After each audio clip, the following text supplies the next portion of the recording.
Ce mardi soir, l'Écosse a créé l'exploit en se qualifiant pour la Coupe du monde de football de 2026, un rêve que le pays poursuivait depuis 1998. Le match s'est joué à Hampden Park, où l'excitation a rapidement atteint son paroxysme grâce à un but sensationnel de Scott McTominay. À peine 3 minutes écoulées, le milieu de terrain de Naples a réalisé un retourné acrobatique qui a laissé le public en émoi. Le Danemark, classé 20e au niveau mondial, a tenté de réagir immédiatement, mais malgré les efforts de Rasmus Højlund, ils n'ont pas réussi à convertir leur occasion.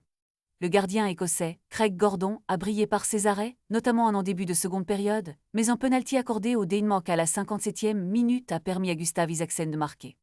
L'Écosse ne s'est pas laissée abattre et a repris l'avantage grâce à Lawrence Shankland, avant de voir Patrick Dorgu égaliser.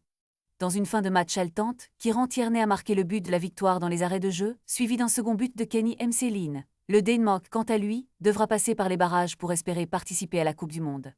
En parallèle, l'Autriche, qui n'avait plus participé à une Coupe du Monde depuis 1998, a également validé son ticket après un match difficile contre la Bosnie-Herzégovine.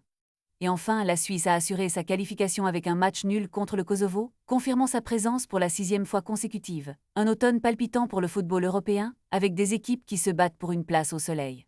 Ces qualifications étaient plus qu'un simple match, elles étaient le reflet d'années de travail acharné et de passion, prouvant que le football est bien plus qu'un sport, c'est une célébration de l'espoir et de la détermination.